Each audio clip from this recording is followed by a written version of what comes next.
गोटे नुआ भिडियो समस्त को स्वागत। यही भिडियो आमे ओटीटी एग्जाम 2025 पे किसी selected pedagogy Odia English social science रो क्वेश्चन डिस्कशन करवा। तो जो मैंने पेपर 1 कि पेपर 2 पे प्रिपेयर होती यही भिडियो बहुत हेल्पफुल हम। एमें किसी सिलेक्टेड क्वेश्चन नहीं से क्वेश्चन गुड़िक कौन रही देखी नवा। प्रथम प्रश्न, शब्दार्थ स्मृति क्षेत्र में केउटी सठिक अटे? गाणितिक सूत्र व्यवहार पर स्मरण आवश्यकता, भाषार व्यवहार पर स्मरण आवश्यकता, ना स्थान संपर्क व्यवहार पर स्मरण आवश्यकता, एम कौन सी नुह। स्मृति क्षेत्र में तेरे शब्दार्थ स्मृति क्षेत्र में कौटा सठिक बोली कहुई आम देखा। भाषार व्यवहार पर स्मरण शक्तिर आवश्यक, स्मरण शक्तिर आवश्यक भाषा पर नुह, अभ्यास करके आपे हो जाए। स्थान संपर्क व्यवहार पर स्मरण ये भी आवश्यक नहीं, गाणितिक सूत्र गुड़िक व्यवहार करने प्रयोग करने आमको मन रखा पड़ो गाणितिक सूत्र। तेणु ऑप्शन ए हो ठीक आंसर। यहाँ 2 नंबर, निम्नोक्त प्रतिरूपणर केउटी मनस्तात्विक प्रक्रिया नुहे? मनोजग, परिचयकरण ना चिन्हटीकरण, ना प्रजनन, प्रतिधारण, अंतकरण, ना पुनःबलन, परिचितिकरण, मनयोग, ना प्रतिधारण, साब्यस्तकरण, अंतकरण। क्वेश्चन कही which one of the following is not a psychological process of modelling? Attention, recognition, identification, reproduction, retention, internalisation, reinforcement, recognition, attention ना रिटेंशन, वेरिफिकेशन, इंटरनलाइजेशन। तेबे which of the following is not a psychological process of modelling? Psychological process नुह बोली कही कौन ना attention, recognition आउ identification. Option A हो right answer. यहाँ 3 नंबर, केउटी किशोर मानकर आवेगित विशृंखलार लक्षण भाव में परिदृष्ट हुए ना? आवेगिक विशृंखलार लक्षण भाव परिदृष्ट हुए ना? नख कामुड़ा, ना वृद्ध आंगुड़ी चुचुमिबा, ना ठीक पोशाक परिधान करवा, ना चुटी को टाणिबा। तेबे केउटी किशोर मानकर आवेगिक विशृंखलार लक्षण भाव परिदृष्ट हुए ना किशोर मान क्षेत्र में? तेबे विशृंखला नुहे बोली कहुई। ठीक पोशाक परिधान करवा तो विशृंखला नुह, आउ कि नख काढ़ा, वृद्धांगुड़ी चुचुमिबा या ता चुटी को टाणिबा एगुड़ा सब विशृंखला अटे। ऑप्शन सी ही जो राइट आंसर। यहाँ 4 नंबर, जड़े संगठनवादी शिक्षकों केउटी सठिक नुहे? शिक्षार्थी मानी समस्या स्थिर करती और अनुसंधित्सु परामर्श देता, ना शिक्षार्थी मानू बोध शक्तिर विकास उत्साहित करती ना, ना शिक्षण क्वचित पृष्ठभूमि सृष्टि करते, ना शिक्षण बहुविध व्याख्याकरण अनुमति प्रदान करते। तो प्रश्न थिला जड़े संगठनवादी शिक्षकों केउटी सठिक नुहे कही शिक्षार्थी मानी समस्या स्थिर करती और अनुसंधित्सु परामर्श देता, ये ठीक अच्छे, यह करवा उचित। शिक्षार्थी मानू बोध शक्तिर विकास उत्साहित करती ना, शिक्षार्थी को बोध शक्तिर विकास उत्साहित करती ना, बोध शक्तिर विकास उत्साहित करती ना। आउ टे देखा, शिक्षण क्वचित पृष्ठभूमि सृष्टि करती, शिक्षण पृष्ठभूमि क्वचित करती माने कम करती। तापर शिक्षण बहुविध व्याख्याकरण अनुमति प्रदान करती, यहाँ करवा उचित। तेरे आमको ओडुआ है कौटा ना बी एवं सी रे जदि शिक्षण क्वचित पृष्ठभूमि सृष्टि करा, शिक्षण पृष्ठभूमि जदि न करवा तेज ओडुआ हो। बोध शक्तिर विकास उत्साहित करती ना, ये देखा। तेज बोध शक्ति हूँ कौन ना मन रखा शक्ति, तेज मन रखा उत्साहित न करवा ठीक अच्छे, ये चलो, किंतु चिंता शक्तिर विकास आम उत्साहित करवा उचित। बोध शक्ति को बाध्य करहब ना, तेणु बीटा चलो किंतु सीटा ठीक ना, तेणु ऑप्शन सी हो राइट आंसर। यहाँ 5 नंबर, केउ कार्यक्रम नामगत शब्द मानकर प्रथम अक्षर को नहीं LATS गठित? केउ कार्यक्रम नामगत शब्द मानकर प्रथम अक्षर को नहीं LATS गठित? लर्निंग असेसमेंट, ट्रांसफरिंग आउ स्कीम, लर्निंग अचीवमेंट, टेस्टिंग आउ सिस्टम ना लर्निंग अचीवमेंट ट्रैकिंग सिस्टम ना लर्निंग एक्टिविटी टेस्टिंग सिस्टम तेबे LATS ताले कोटा ही हबो ना learning achievement tracking system option C ही जीवो राइट आंसर। एबारे 6 नंबर गोटे परीक्षणर विश्वसनीयतार अभ्यंतरीण सुसंगति निर्धारण करिया पई केउ पद्धतिटी उपयोगी अर्धविभाजन पद्धति ना परीक्षण पुनः परीक्षण पद्धति ना अर्धविभाजन एवं परीक्षण पुनः परीक्षण पद्धति एमानकर मध्यरु कोनोसीटी नुह। तो गोटे परीक्षणर विश्वसनीयतार अभ्यंतरीण सुसंगति निर्धारण करिया पई केउ पद्धतिटी हमर उपयोगी बोली कुहाइछि तेबे अर्धविभाजन पद्धति ऑप्शन ए हिजिवो राइट आंसर।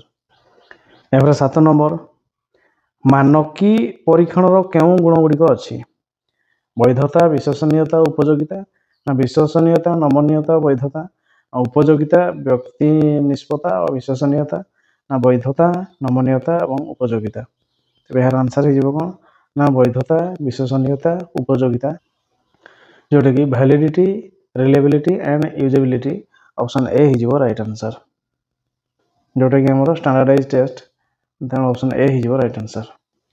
एबारे 8 नंबर परिसंख्यानर अधिक स्थिरता आनिया पई निम्नोक्त केउ विच्युति मापक व्यवहार करा जाय थाए मध्य विच्युति ना मानक विच्युति ना चतुर्थांशक विच्युति ना विस्तृति एबे परिसंख्यानर अधिक स्थिरता आनिया पई हमें कोन करथाउ ना मानक विच्युति नै थाउ ऑप्शन बी हिजिवो राइट आंसर जोटा कि हमर standard deviation option B right answer. एबारे 9 नंबर जेतेबेले कोनोसी निर्दिष्ट संख्या प्रत्येक व्यक्तिगत लब्धांकर जोग करा जाए ताहार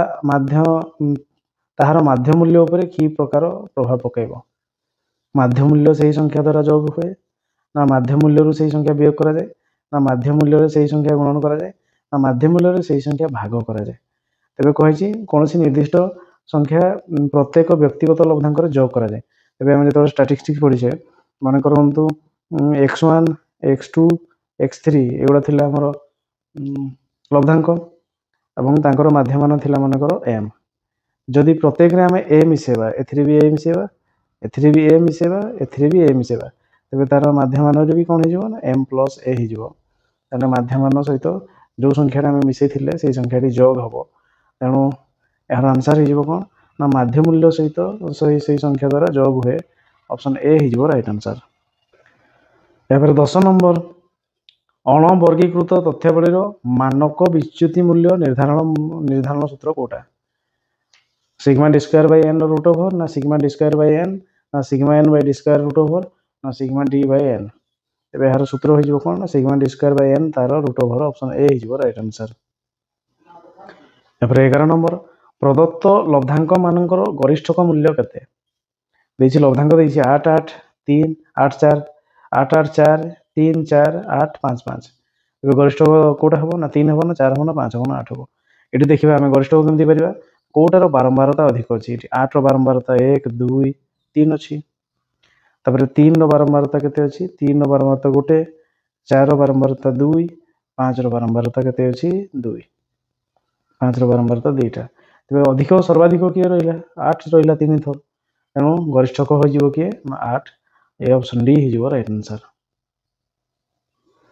एबारे 12 नंबर केउ उक्तिटी ठीक लब्धांक गुड़िक ऊर्ध्वक्रम बा अधक्रम रे सजाइला परे मध्यमा वितरण ठीक मध्य भाग रे अवस्थापित हुए लब्धांक गुड़िक ऊर्ध्वक्रम बा अधक्रम रे सजाइला परे मध्यमा वितरण ठीक मध्य भाग रे अवस्थापित हुए तापर कहिछि प्राप्त लब्धांक गुड़िकर मूल्य परिवर्तन रे मध्यमा परिवर्तित हुए तापर कहिछि विवरण रे लब्धांक गुड़िक अति बड़ बा अति छोट होइथिले मध्यमा अपेक्षा माध्यमान अति उपयोगी अटे ना अन्यान्य परिसंख्यान मूल्य निरूपण कला बेले मध्यमार व्यवहार करा जाए यार आंसर हिजो कोन ना प्राप्त लब्धांक गुड़िकर मूल्य परिवर्तन रे मध्यमा परिवर्तित रहे ऑप्शन बी हिजो राइट आंसर। एबारे 13 नंबर निम्नलिखित तथ्यावलीर मध्यमा मूल्य केते बेजी तथ्यावली दिछि 18 26 15 20 23 15 9 21 12 24 तार देछि मध्यमा ऑप्शन रे 19 हबो ना 18 हबो ना 17 हबो ना 15 हबो एबे केमति करिया एगुड़ा सबुड़ाक सान रु बड़ क्रम सजेबा सबुठु सान हो किए ना 9 9 9 तापर ता 9 तापर हो किए 9 पर रही 9 पर रही किए 12 9 पर 12 12 पर लिखा 15 15 रही पुणी 2 थर 15 15 पर रही 15 पर 18 15 पर 18 18 पर 18 पर 20 20 पर अच्छी 21 21 21 पर अच्छी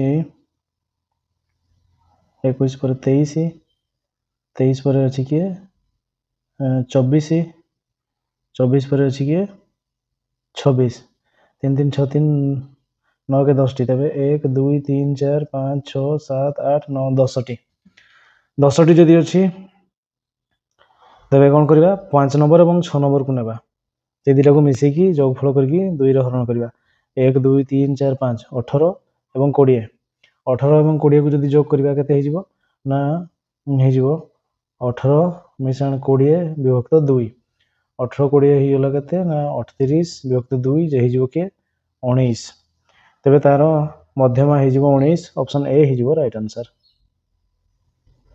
यहाँ 14 नंबर जितेबाला एक नूतन परीक्षण लब्धांक गुड़ी एक मानक सूचक लभ्यांक परीक्षण लब्धांक मान सहित सहसंबंध स्थापन कराए से क्यों प्रकार वैधता निरूपण आवश्यक होता है सहवर्ती ना रचनात्मक ना अभ्यास वैधता ना अंतर्वस्तु वैधता जितेबाला एक नूतन परीक्षण लब्धांक गुड़ी एक मानक सूचक लभ्यांक परीक्षण लब्धांक मान सहित सहसंबंध स्थापन कराए से क्यों प्रकार वैधता निरूपण कराए यार आंसर हो कौन सहवर्ती ऑप्शन ए हो राइट आंसर। यहाँ 15 नंबर शैक्षिक कार्यक्रम क्षेत्र में शिक्षार्थी अग्रगति लिपिबद्ध करने निम्नोक्त मापनी मध्यरु केउटी व्यवहार करा जाई पारे व्यवहार करा जाई थाए 4 पॉइंट मापनी 5 पॉइंट मापनी ना 3 पॉइंट मापनी ना 6 पॉइंट मापनी तबे आंसर हो कौन 5 स्टार रेटिंग 5 पॉइंट मापनी ऑप्शन बी हो राइट आंसर। यहाँ 16 नंबर निम्नोक्त मध्यरु केउटी लब्धांक गाइड भाव व्यवहार करा जाई परिबो पोर्टफोलियो ना पर्यवेक्षण ना चेकलिस्ट ना रुब्रिक्स तबे लब्धांक गाइड भाव आम क्या व्यवहार करवा ना रुब्रिक्स को व्यवहार करवा ऑप्शन डी हो राइट आंसर। यहाँ 17 नंबर निम्नोक्त मध्यरु केउटी पाठ्यक्रम संगठन नीति नुहे सहसंबंध ना कार्य ना कौशल साधन ना उपयोगिता तेरे कौटी पाठ्यक्रम संगठन नीति नुहे बोली कही तो जब देखा पाठ्यक्रम संगठन नीति नुहे तेज सहसंबंध ना कार्य ना कौशल साधन ना उपयोगिता तेरे जब आम सबुड़ा को देखा तेज सहसंबंध कार्य उपयोगिता एगुड़ा कौशल साधन ये अलग अच्छी तेज ऑप्शन डी ऑप्शन सी हो राइट आंसर। यहाँ 18 नंबर डिस्पेडागोजिया निम्नोक्त मध्य क्या सहित संपर्कित उत्तम शिक्षादान अभाव ना उत्तम परिवेश अभाव ना शिक्षार्थी उत्तम पाठ्यक्रम अभाव ना एम कौन सी नुह डिस्पेडागोजिया यार आंसर हो कौन ना उत्तम शिक्षादान अभाव ऑप्शन ए हो राइट आंसर। 19 नंबर शब्द सबु भाव और अंतःवक्तृता और भाषा सह जड़ित ए उक्ति कहार भाइगस्की ना पियाजे ना नोभाक ना ग्लासर फ्लेड शब्द सबु भाव और अंतःवक्तृता और भाषा सह जड़ित तो ये कथा किए कही ना भाइगस्की ऑप्शन ए हो right answer option A Vygotsky option A right answer. यहाँ 20 नंबर निम्नोक्त मध्यरु सृजनशील शिक्षार्थी ठारे केउ गुणटी न थाए जिज्ञासु ना दूरदृष्टि संपन्न ना अंत प्रज्ञात्मक ना विफलतार सम्मुखीन होगापी अनिच्छा प्रकाश करवा तेबे गोटे सृजनशील शिक्षार्थी पाखे कौटा न थाए बोली कही से जिज्ञासु निहाती होइथिबो दूरदृष्टि संपन्न होइथिबो अंत प्रज्ञात्मक भी होइथिबो किंतु विफलतार सम्मुखीन होगापी अनिच्छा प्रकाश करवा गुण ता पाखे एमती किसी नथिबो तो ऑप्शन डी हो राइट आंसर। यहाँ 21 नंबर निम्नोक्त मध्यरु केउटी शिक्षण क्षेत्र में अभिप्रेरणार कार्य नुहे परीक्षा अधिक नंबर रखा ना आचरण को लक्ष्याभिमुखी करवा ना शिशु को शिक्षण सक्रिय करवा ना आचरण को श्रृंखलित करवा तेरे कौटा ଶିକ୍ଷଣ କ୍ଷେତ୍ରରେ ଅଭିପ୍ରେରଣାର କାର୍ଯ୍ୟ ନୁହେଁ ବୋଲି କୁହାଯାଇଛି। ତେବେ ଆମେ ପିଲାକୁ ଅଧିକ ନମ୍ବର ରଖିବା ପାଇଁ ମାନେ କି ମୋଟିଭେଟ୍ କରିବା କି ଅଲଗା ଏଇ ତାଠୁ ଅଧିକ ନମ୍ବର ଶ୍ରେଣୀରେ ଫାଷ୍ଟ ଏମିତି ଆମେ କହିପାରିବା ନାହିଁ। ଆଉ ଆଚରଣକୁ ଲକ୍ଷ୍ୟ ଅଭିମୁଖୀ କରିବା ଏ ଠିକ୍ ଅଛି। ଶିଶୁକୁ ଶିକ୍ଷଣ ପାଇଁ ସକ୍ରିୟ କରିବା ଇଏ ବି ଠିକ୍ ଅଛି।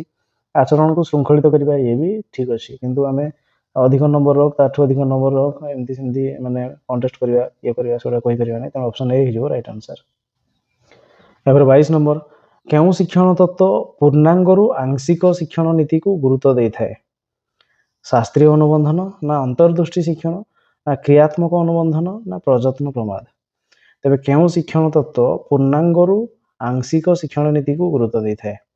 ପୂର୍ଣ୍ଣାଙ୍ଗରୁ ଆଂଶିକ ହେବା ପାଇଁ। ତେବେ ପୂର୍ଣ୍ଣାଙ୍ଗରୁ ଆଂଶିକ ହେବା ପାଇଁ କିଏ ନା ଅନ୍ତର୍ଦୃଷ୍ଟି ଶିକ୍ଷଣ। ଅପସନ୍ ବି ହେଇଯିବ ରାଇଟ୍ ଆନ୍ସର୍। ଏପରେ 23 ନମ୍ବର, କେଉଁଟି କିଶୋରମାନଙ୍କର ସାମାଜିକ ଆବଶ୍ୟକତା ଅଟେ? କିଶୋରମାନଙ୍କର ଅମ୍ଳଜାନ ନା ଲିଙ୍ଗ ନା କ୍ଷୁଧାର୍ଥ ନା ନିରାପତ୍ତା? ତେବେ କେଉଁଟା ତାଙ୍କ ପାଇଁ ଆବଶ୍ୟକ? ନିରାପତ୍ତା। ନିରାପତ୍ତା ନିହାତି ଦରକାର। ଅପସନ୍ ଡି ହେଇଯିବ ରାଇଟ୍ ଆନ୍ସର୍। ଏପରେ 24 ନମ୍ବର, ନିମ୍ନୋକ୍ତ କେଉଁଟି କିଶୋରମାନଙ୍କର ସମସ୍ୟା ନୁହେଁ କୁହାଯାଇଛି? ଠକେଇବା, ଚୋରି କରିବା, ସ୍କୁଲ ନ ଯାଇ ଲୁଚିବା ନା ସ୍କୁଲ ନ ଯାଇ ଲୁଚିବା, ଅତ୍ୟଧିକ ଦିବା ସ୍ୱପ୍ନ ଦେଖିବା, ଅତ୍ୟଧିକ ଚିନ୍ତାଶୀଳ ହେବା? ଠକେଇବା, ଈର୍ଷା, ଚୋରି କରିବା, ଅତ୍ୟଧିକ ଅଯତ୍ନବାନ, ଠକେଇବା, ଛୋଟ କଥାରେ ନିରାଶ ହେବା? କେଉଁଟା ସମସ୍ୟା ନୁହେଁ କହିଛି? ସମସ୍ୟା ନୁହେଁ। ତେବେ ସମସ୍ୟା ନୁହେଁ ସେମିତି ଯଦି ଦେଖିବା ତେବେ କ'ଣ ଏଗୁଡ଼ା ସବୁ ତ ସମସ୍ୟା। ଏଇଟା ବି ପୁରା ବଡ଼ ସମସ୍ୟା। ଠକେଇବା, ଚୋରି କରିବା, ସ୍କୁଲ ନ ଯାଇ ଲୁଚିବା ସମସ୍ୟା, ଈର୍ଷା କରିବା, ଚୋରି କରିବା ଇଏ ବି ବଡ଼ ସମସ୍ୟା। ଅତ୍ୟଧିକ ଯତ୍ନବାନ ହେବା, ଓକେ, କାଳେ କିଏ କହିଦେବ କି? ତାପରେ ଠକେଇବା, ବେଳେବେଳେ ଠକେଇବା ଚଳିବ, ମିଛ କହିକି ଏଡ଼େ ସେଡ଼େ ବୁଲିବା। ଛୋଟ କଥାରେ ନିରାଶ ହେବା, ହଁ ସେମିତି ହୁଏ। ଯଦି ଜିରୋରେ ଜଣେ ଆଉଟ୍ ହେଲା କାଳେ କିଏ କହିବ, ବେଳେବେଳେ ସେମିତି ଥାଏ। ତେଣୁ ଅପସନ୍ ଡି ଏଇ ତିନୋଟି ଠାରୁ ଟିକେ ଚଳିବ। ତେଣୁ ଅପସନ୍ ଡି ହେଇଯିବ ରାଇଟ୍ ଆନ୍ସର୍। 25, ଚୋରି କରିବା ଏକ ମନ୍ଦ କାର୍ଯ୍ୟ ବୋଲି ବିବେଚନା କରାଯାଇଥାଏ କାରଣ ଏହା ସମାଜ ଦ୍ୱାରା ମନ୍ଦ ବୋଲି ବିବେଚନା କରାଯାଇଥାଏ। ଏହା ନିମ୍ନ ପ୍ରଦତ୍ତ କେଉଁ ନୈତିକ ସ୍ତରକୁ ବୁଝାଏ? ପ୍ରାକ୍ ନୈତିକ ନା ପାରମ୍ପରିକ ନୈତିକ ନା ସ୍ୱନୈତିକ ନା ସବୁଗୁଡ଼ା? ତେବେ କହିଛି ଚୋରି କରିବା ଏକ ମନ୍ଦ କାର୍ଯ୍ୟ, ଏଇଟା ତାହେଲେ କି ପାରମ୍ପରିକ ନୈତିକ। ତେଣୁ ଅପସନ୍ ବି ହେଇଯିବ ରାଇଟ୍ ଆନ୍ସର୍। 26 ନମ୍ବର, ବ୍ୟକ୍ତି ବସ୍ତୁ ନିର୍ବାହ କରୁଥିବା କାର୍ଯ୍ୟକୁ କ'ଣ ବୋଲି କୁହାଯାଏ? ଅନ୍ତଃରଚନା ନା ଆତ୍ମୀକରଣ ନା ଉପଯୋଜନ ନା ସନ୍ତୁଳନ? ବସ୍ତୁ ନିର୍ବାହ କରୁଥିବା କାର୍ଯ୍ୟକୁ ତେବେ ଆମେ କ'ଣ କହିପାରିବା ନା ତାହାକୁ କହିପାରିବା ଅନ୍ତଃରଚନା। ଅପସନ୍ ଏ ହେଇଯିବ ରାଇଟ୍ ଆନ୍ସର୍। ଏପରେ 27, ଜଣେ ବ୍ୟକ୍ତିର ଦୁଇ ବା ତତୋଧିକ ଦକ୍ଷତା ମଧ୍ୟରେ ଥିବା ପାର୍ଥକ୍ୟତା କ'ଣ ଭାବରେ ପରିଚିତ ଅଟେ? ଅନ୍ତଃ ବ୍ୟକ୍ତିଗତ ପାର୍ଥକ୍ୟତା ନା ଅଭ୍ୟନ୍ତରୀଣ ବ୍ୟକ୍ତିଗତ ପାର୍ଥକ୍ୟତା ନା ବହୁବିଧ ପରିସର ଭିତ୍ତିକ ବ୍ୟକ୍ତିଗତ ପାର୍ଥକ୍ୟତା ନା ଏମାନଙ୍କ ମଧ୍ୟରୁ କୌଣସିଟି ନୁହଁ? ତେବେ ଜଣେ ବ୍ୟକ୍ତିର ଦୁଇ ବା ତତୋଧିକ ଦକ୍ଷତା ମଧ୍ୟରେ ଥିବା ପାର୍ଥକ୍ୟତା କ'ଣ ଭାବରେ ପରିଚିତ ଅଟେ? ଦୁଇ ବା ତତୋଧିକ ଦକ୍ଷତା ମଧ୍ୟରେ ଥିବା ପାର୍ଥକ୍ୟ କ'ଣ? ତାହାକୁ କ'ଣ କହିପାରିବା? ତାହାକୁ ଆମେ କହିପାରିବା ଅଭ୍ୟନ୍ତରୀଣ ବ୍ୟକ୍ତିଗତ ପାର୍ଥକ୍ୟତା। ତେଣୁ ଅପସନ୍ ବି ହେଇଯିବ ରାଇଟ୍ ଆନ୍ସର୍। ଏହାପରେ 28 ନମ୍ବର, ସୃଜନଶୀଳ ଶିକ୍ଷାର୍ଥୀଙ୍କ ଠାରେ କେଉଁ ଗୁଣ ଦେଖାଯାଏ? ବହୁମୁଖୀ ଚିନ୍ତନ ନା ମୌଳିକତା ନା ସ୍ୱାଧୀନ ଚିନ୍ତନ ନା ସବୁଗୁଡ଼ା? ସୃଜନଶୀଳ ଶିକ୍ଷାର୍ଥୀଙ୍କ ଠାରେ କେଉଁ ଗୁଣ ଦେଖାଯାଏ? କେଉଁ ଗୁଣ ଦେଖାଯାଏ କୁହାଯାଇଛି? ଯଦି ଆମେ ଦେଖିବା କେଉଁ ଗୁଣ, ବହୁମୁଖୀ ଚିନ୍ତା ସେ କରେ, ଠିକ୍ ଅଛି, ମୌଳିକତା ବି ଠିକ୍ ଅଛି, ସ୍ୱାଧୀନ ଚିନ୍ତା ବି କରେ। ତେଣୁ ସବୁଗୁଡ଼ା ହେବ। ଅପସନ୍ ଡି ହେଇଯିବ ରାଇଟ୍ ଆନ୍ସର୍। ଏହାପରେ 29, ପିଆଜେଙ୍କ ମତ ଅନୁସାରେ ନିମ୍ନୋକ୍ତ ମଧ୍ୟରୁ କେଉଁ ପର୍ଯ୍ୟାୟଟି ସ୍ଥୂଳ ସଂକାର୍ଯ୍ୟ ପର୍ଯ୍ୟାୟ ଅଟେ? ଶୈଶବ ନା ବାଲ୍ୟାବସ୍ଥା ନା ପରବର୍ତ୍ତୀ ବାଲ୍ୟାବସ୍ଥା ନା କୈଶୋରାବସ୍ଥା? ପିଆଜେଙ୍କ ମତ ଅନୁସାରେ କେଉଁଟା ତାହେଲେ ସ୍ଥୂଳ ସଂକାର୍ଯ୍ୟ ପର୍ଯ୍ୟାୟ। ତେବେ ଏହାର ଆନ୍ସର୍ ହେଇଯିବ କ'ଣ ନା ପରବର୍ତ୍ତୀ ବାଲ୍ୟାବସ୍ଥାଟା ସ୍ଥୂଳ ସଂକାର୍ଯ୍ୟ କହିବା। ତେଣୁ ଅପସନ୍ ସି ହେଇଯିବ ରାଇଟ୍ ଆନ୍ସର୍। 30 ନମ୍ବର, ଶିକ୍ଷଣ ସାଧାରଣତଃ ଯେକୌଣସି ଆଚରଣଗତ ପରିବର୍ତ୍ତନକୁ ବୁଝାଏ ଯାହା କେଉଁ ଘଟଣା ଯୋଗୁଁ ଘଟିଥାଏ? ଯେକୌଣସି ଆଚରଣଗତ ପରିବର୍ତ୍ତନକୁ ବୁଝାଏ ଯାହା କେଉଁ ଘଟଣା ଯୋଗୁଁ ଘଟିଥାଏ? ପରିପକ୍ୱତା ନା ଅନୁଭୂତି ନା ବୃଦ୍ଧି ନା ବିକାଶ? ଯେକୌଣସି ଆଚରଣଗତ ପରିବର୍ତ୍ତନକୁ ବୁଝାଏ ଯାହା କେଉଁ ଘଟଣା ଯୋଗୁଁ ଘଟିଥାଏ? ତେବେ ଏହାର ଆନ୍ସର୍ ହେଇଯିବ କ'ଣ ନା ଅନୁଭୂତି। ଯେକୌଣସି ଆଚରଣଗତ ପରିବର୍ତ୍ତନ, ଏଇଟା ଅନୁଭୂତି ହେବ। ଅପସନ୍ ବି ହେଇଯିବ ରାଇଟ୍ ଆନ୍ସର୍। प्रथम क्वेश्चन होउची केउटी शब्दटीर शुद्ध रूप निरोध देइछि ए निरोध रो शुद्ध रूप कोन तबे निरोध रो शुद्ध रूप हि जीवो कोन ना ए ऑप्शन ए रे अछि निरोध ए हि जीवो तार शुद्ध रूप ऑप्शन ए हि जीवो राइट आंसर। यापर 32 नंबर गरियान शब्दर प्रकृति प्रत्यय कौन हम गुरुयुक्त यान ना गुरुयुक्त यस ना गुरुयुक्त यान गिरियुक्त यान ना गरियुक्त आन तेबे गरियान यार आंसर हो कौन ना गुरुयुक्त यान ऑप्शन ए हो राइट आंसर। यापर 33 नंबर प्रतिकूल शब्द रे क्यों अर्थ रे प्रति उपसर्ग व्यवहृत विपरीत ना समीप ना सादृश्य ना समान प्रतिकूल जो कहुई से कौटी हो प्रतिकूल तेरे प्रतिकूल हो ये जो प्रति उपसर्ग व्यवहृत से क्यों अर्थ ना समीप अर्थ रे ऑप्शन बी हो राइट आंसर। यापर 34 नंबर ईसत यह क्यों पद क्रिया ना अव्यय ना सर्वनाम ना विशेषण तेरे ईसत यह क्यों पद ना यह हो कौन ना ईसत ईसत हूँ विशेषण ऑप्शन डी हो राइट आंसर। यापर 35 आखु कियारी रे पशिबा रूढ़ीर अर्थ कौन कौन सी कार्य निर्णयकारी न पारिबा ना टिकी निखी परीक्षा करिबा ना संकट रे पड़िबा ना निरर्थक परिश्रम करिबा तेबे एहर आंसर हो कौन ना कौन सी कार्य निर्णय न पारिबा आखु कियारी रे पशिबा ऑप्शन ए हो राइट आंसर। यापर 36 मुहुर्मुहु मीन नयने रेखांकित पदटी क्यों प्रकार अव्यय विकल्पार्थक ना विप्सार्थक ना सादृश्यार्थक ना सम्मति सूचक मुहुर्मुहु से मुहुर्मुहु जो अच्छी से क्यों प्रकार अव्यय तेरे से हो कौन ना विप्सार्थक ऑप्शन बी हो राइट आंसर। यापर 37 नंबर केउटी पवन शब्दर प्रतिशब्द नुहे प्रभंजन ना गंधवह ना अनिल ना बात तेबे कोटा आमर पवन शब्दर प्रतिशब्द नुहे बोली कही तेबे नुहे जीव किए ना आम जब कह प्रभंजन गंधवह बात एगुटा सब आम पवन प्रतिशब्द किंतु अनिल नुह ऑप्शन सी हो राइट आंसर। यापर 38 विषम शब्दर विपरीत शब्दटी कौन बंधुर ना असम ना विषमता ना सम विषम विषम शब्दर विपरीत हो किए सम ऑप्शन डी हो राइट आंसर। यापर एक अनुच्छेद देछि अनुच्छेदटी पाठ करी निम्नलिखित प्रश्न गुड़िकर प्रश्न संख्या 39 रु 43 पर्यंत तार उत्तर देवा तेबे अनुच्छेदटी होछि अमेरिकान मानकु पुंजीवादी जड़वादी आख्या देई तांको अर्थनैतिक और सामाजिक व्यवस्था को हेयज्ञान करने बड़ सहज कथा किंतु जो भित्ति उपरे युक्तराष्ट्र ऐहिक संपद प्रतिष्ठित एवं जो सबु कारण ताहा एपरी साफल्य मंडित से कारण गुड़िक अन्वेषण करने दरकार मनीष रुटी बिना बंची पारिबो नाही किंबा खाली भुंजीबा निमित्त बंचीबा जीवन एकमात्र लक्ष्य नुहे मनीष समाजर विकास क्रम एपरी अवस्था आसे जेतेबेले कि मनीष मात्र कला संगीत स्थापत्य भास्कर्य प्रति आग्रही हो उठती जो देशर जीवन धारण उपयोगी नित्य नैमित्तिक पदार्थ भरपूर हो रही से देश और से समाज रे स्वतः अनेक लोक कला संस्कृति चर्चा माध्यम उन्नत जीवन उपलब्धि प्रति आकृष्ट हो उठा स्वाभाविक कथा विंश शताब्दी रे युक्तराष्ट्र अवस्था ठीक एया युक्तराष्ट्र फलित विज्ञान और टेक्नोलोजीर सदुपयोग हेतु अन्न वस्त्र समस्यार अति सहज समाधान हो जाइछि ए देशर सामाजिक और राजनैतिक व्यवस्थार लक्ष्य होउछि आर्थिक सच्छलतार भित्ति सुदृढ़ कराई परिबा परे शिक्षा संस्कृति और सूक्ष्म कला प्रति आग्रही सुनागरिक सृष्टि कराइबाकु हेबो सभ्यतार प्रगति लगी शिक्षा और संस्कृतिर विकास सर्वाग्रे लड़ा युक्तराष्ट्र सामाजिक अभ्युदय एपरी अवस्था पहुँचलानी जे से संस्कृति प्रसार अग्राधिकार लाभ करिछि तो ये थिला पैसेज से क्वेश्चन रही जीवन एकमात्र लक्ष्य कौन नुहे धनी होगापी चेष्टा करवा ना खाइबापी बंची रहा ना भोग विलास मातिबा ना अन्न वस्त्र समस्या को दूर करवा तेरे कौटा लक्ष्य नुहे कही केवल खाइबापी बंची रहा तेणु ऑप्शन बी हो राइट आंसर। यापर 40 नंबर क्यों भली देशर लोक उन्नत जीवन उपलब्धि प्रति स्वतः आकृष्ट होता शिक्षा क्षेत्र में उन्नति करथिबा देश ना संस्कृतिर प्रसार पर यत्नशील देश ना जीवन धारण पर आवश्यक वस्तुर प्राचुर्य थिबा देश ନା କଳା ପ୍ରତି ଆକର୍ଷଣ ସୃଷ୍ଟି କରୁଥିବା ଦେଶ। ତେବେ ଏହାର ଆନ୍ସର ହେଇଯିବ କ'ଣ ନା ଜୀବନ ଧାରଣ ପାଇଁ ଆବଶ୍ୟକ ବସ୍ତୁର ପ୍ରାଚୁର୍ଯ୍ୟ ଥିବା ଦେଶ ଅପସନ୍ ସି ହେଇଯିବ ଏହାର ରାଇଟ୍ ଆନ୍ସର। ଏହାପରେ 41 ନମ୍ବର ଯୁକ୍ତରାଷ୍ଟ୍ରରେ ଅନ୍ନ ବସ୍ତ୍ର ସମସ୍ୟାର ସହଜ ସମାଧାନ କିପରି ହୋଇପାରିଛି?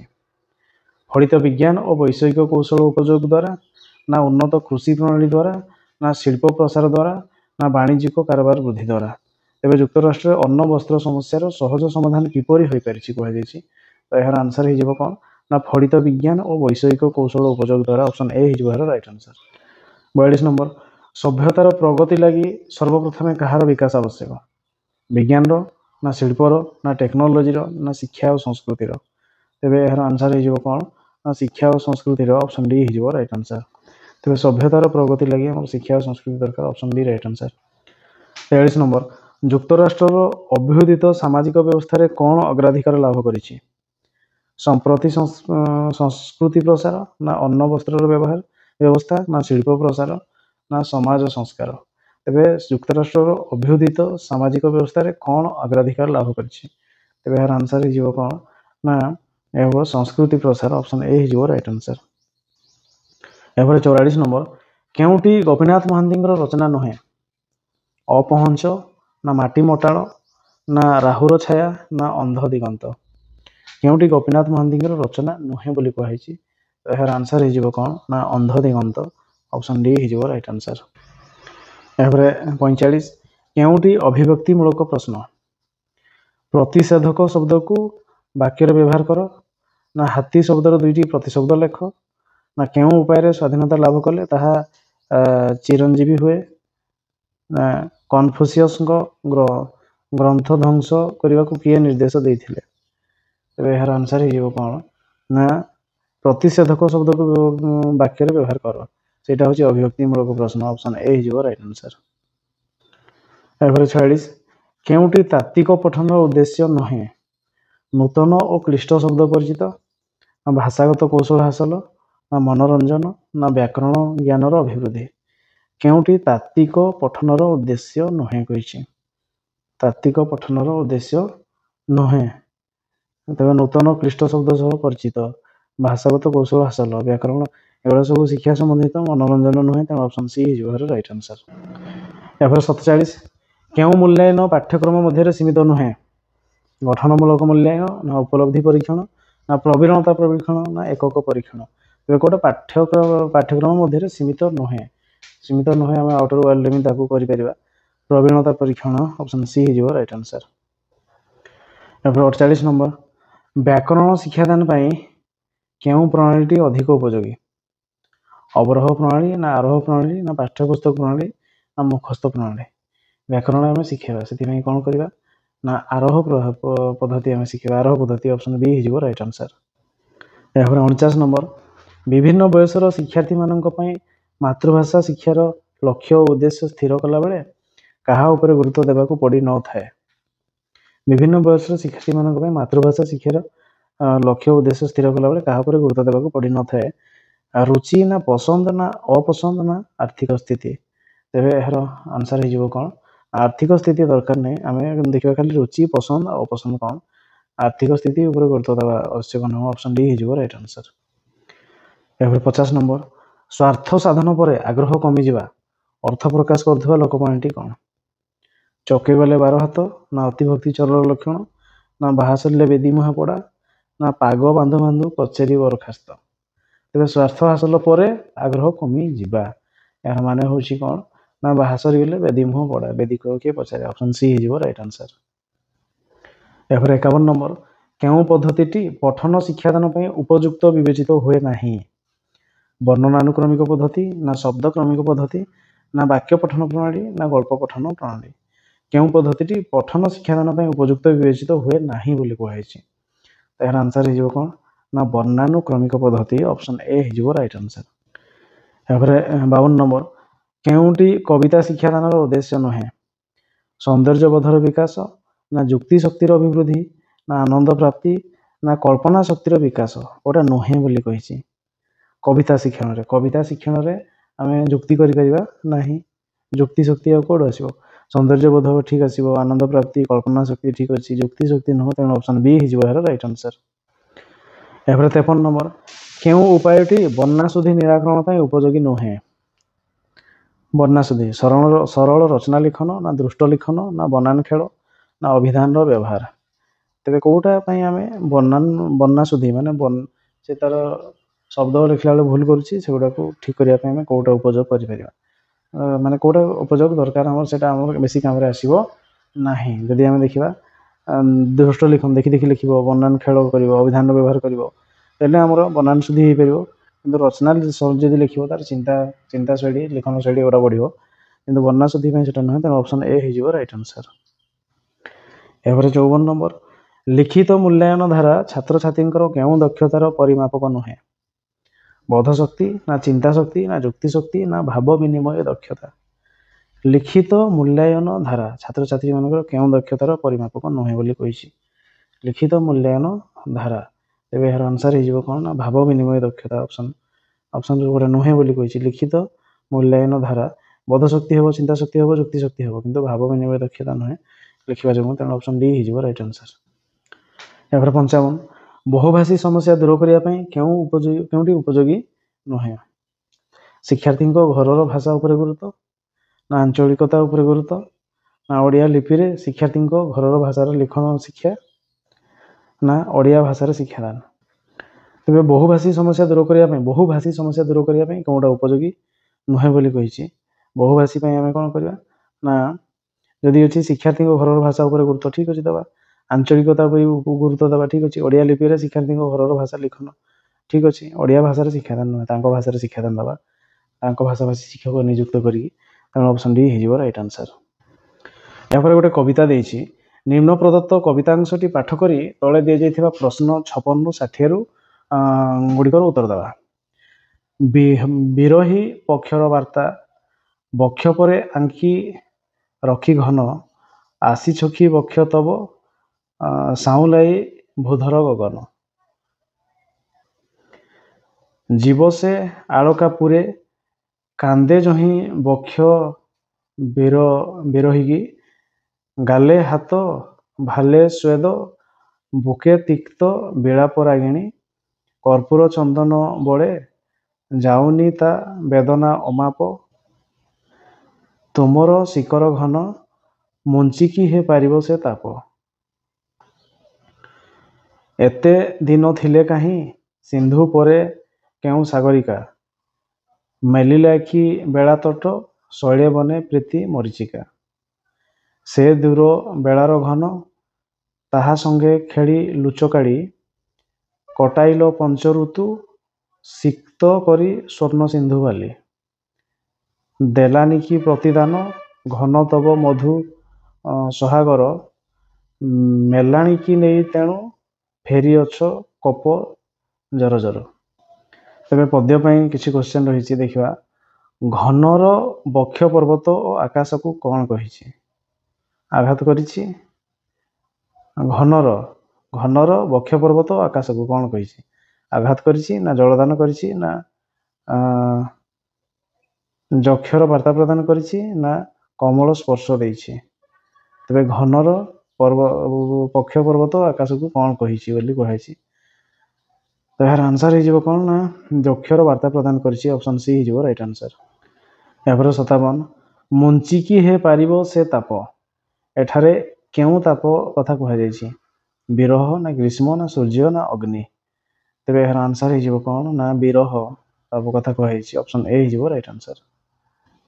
या 58 विरहिणी वेदना दूर करने कि उपचार करे औषध सेवन करे ना कर्पूर चंदन बल लगाए ना गालरे हाथ दे बसे ना बेड़ाप करे विरहिणी वेदना दूर करने कि उपचार करे तेरे यार आंसर हो कौन ना से कर्पूर चंदन बल लगाए ऑप्शन बी हो राइट आंसर।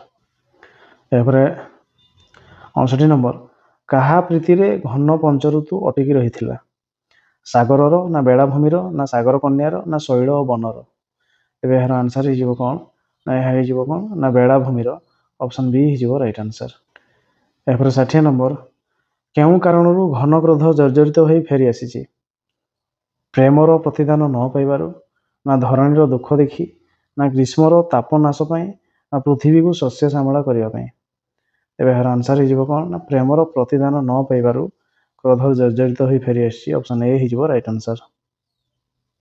प्रथम रही गोटे पैसेज से सूचना रही read the passage given below and answer the question number 61 to 65 that follow choosing the correct alternative given। तो देइछि passage science is a systematic study of the materials and the phenomena of the natural world। There are several branches of science। The science of chemistry deals with the compositions of materials and the changes that can take place in them। Chemistry had its beginnings in very olden times in studying the great river valley civilization। Scholars have found evidence to show that the process of chemistry were known to the people in olden times।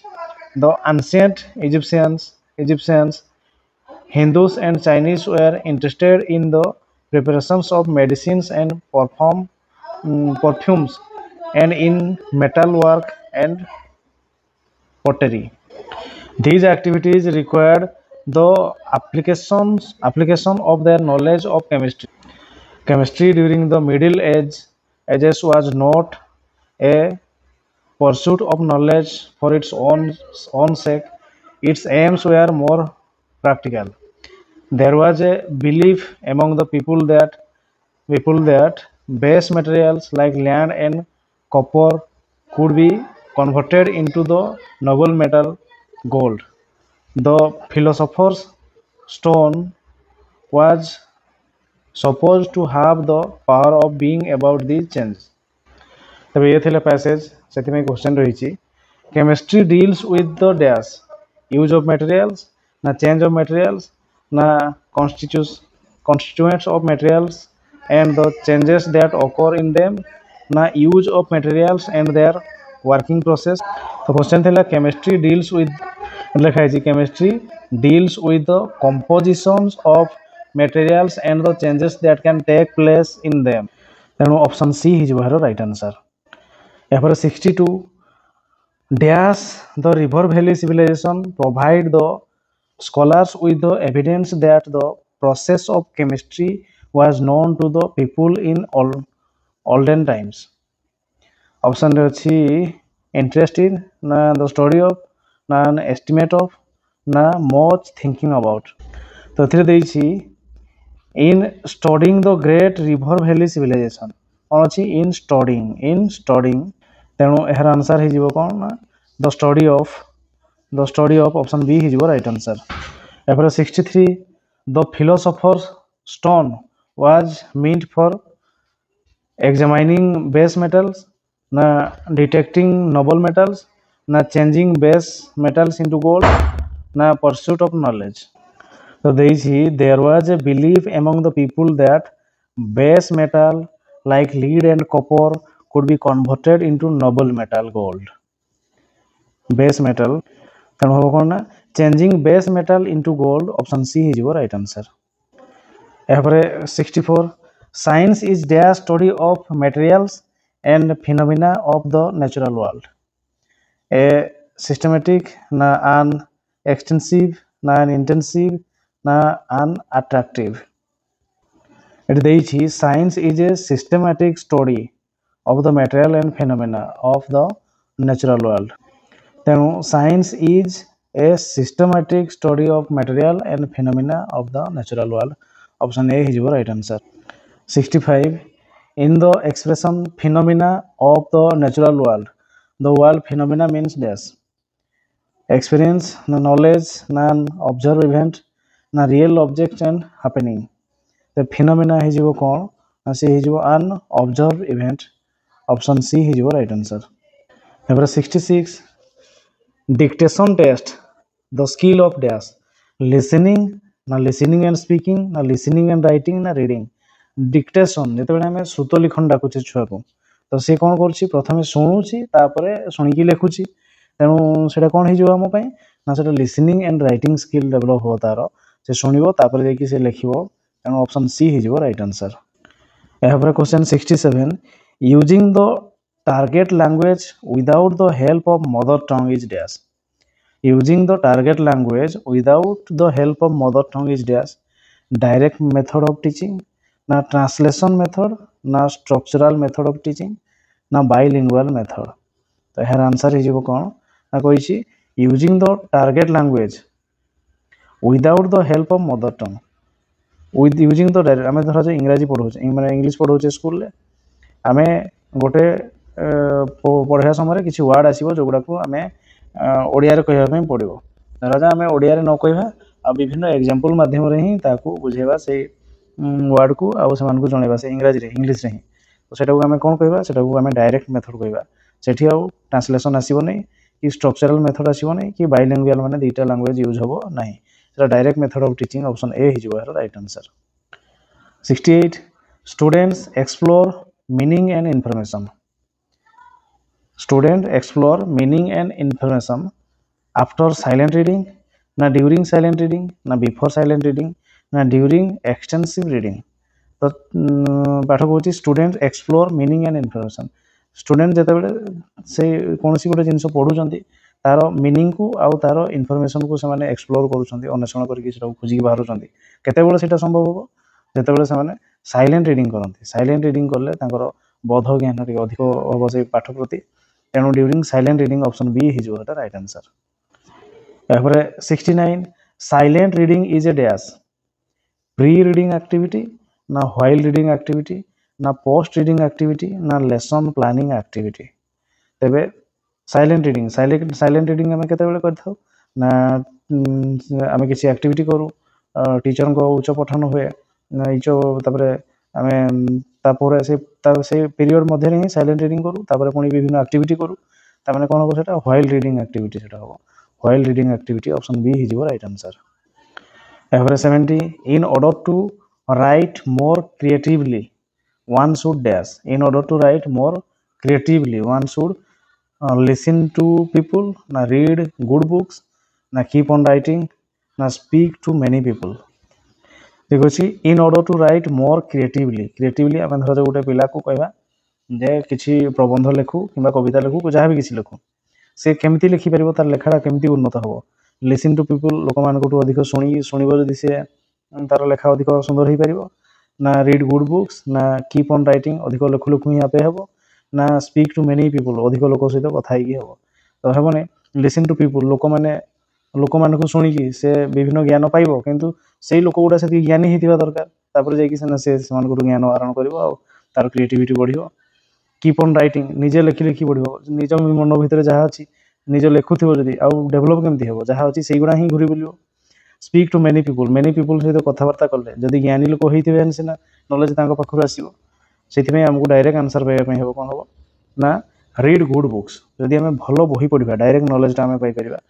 छुआटी Piper से knowledge को तार लेखा मध्य प्रयोग कर तार more creatively से लिखिपर तेणु ऑप्शन बी हो right answer 71 reading is a process of information transfer from reading is a process of information transfer from dash text to the reader ना टेक्स्ट टू टेक्स्ट ना द रीडर टू रीडर ना reader to listener reading is a process आम reading करवा reading कले आम कौन हम ना रीडिंग कले इनफॉरमेशन ट्रांसफर हम कौटू ट्रांसफर हम आम बहीटा को रीडिंग करवा से बही जहाँ लिखाई आम मुंड को आसो तेणु कौन हम टेक्स्ट लेखा लेखा टू रीडर से लेखारू रीडर जे पढ़ुची मुंड को आसो तेणु ऑप्शन ए हो right answer 72 when young learners are taught to improve their spelling and pronunciation they will dash when young learners are taught to improve their spelling से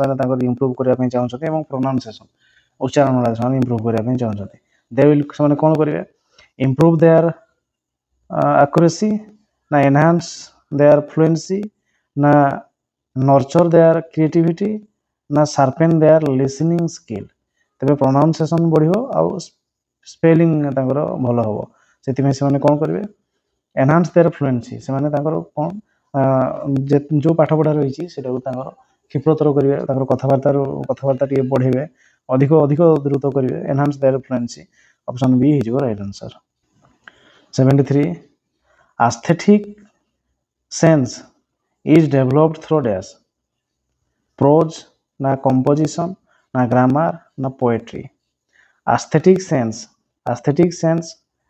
केतेबेले develop हमर केमिति हेबो एस्थेटिक सेंस जदि आमे कोन करबा ना आमे कविता पाठ करबा तेबे हमर से क्वालिटी गुडी को डेभलप हो तेन ऑप्शन डी हिजो राइट आंसर एपरे 74 non detail prose develops dash reading non detail आमे जते पढिया हमर गुटे बही थाए डिटेल टेक्स्ट आ नॉन डिटेल खाली गप गुडा थाए हम डायरेक्ट पढि चलू सेठी हमर कोन डेभलप हो एक्सटेंसिव हो ना इंटेंसिव हो ना क्रिटिकल हबो ना क्रिटिकल रीडिंग हबो ना एप्रिशिएटिव रीडिंग टा हमर डेभलप हो तो यार आंसर हिजो कोन ना एक्सटेंसिव रीडिंग हमर डेभलप हो ऑप्शन ए हिजो राइट आंसर एपर 75 the natural order of language skill is dash maximum exam rate आसे नेचुरल लैंग्वेज स्किल लो नेचुरल हबो कोन प्रथम हबो लिसनिंग करिवो तापरे कहिबो स्पीकिंग करिवो तापरे आसीबो रीडिंग तापरे आसीबो राइटिंग से लिसनिंग तापरे स्पीकिंग रीडिंग तापरे writing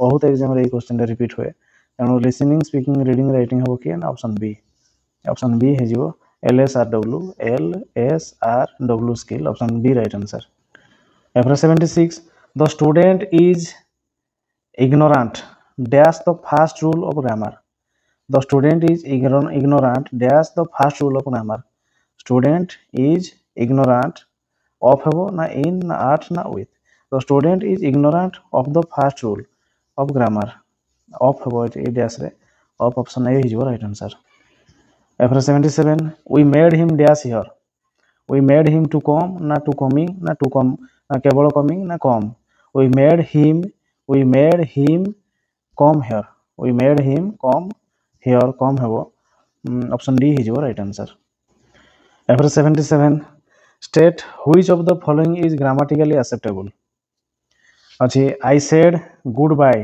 to them regretfully at the station yesterday I said goodbye to them at the station regretfully yesterday poni dechi I said goodbye to them gratefully yesterday at the station I said goodbye to them yesterday gratefully at the station.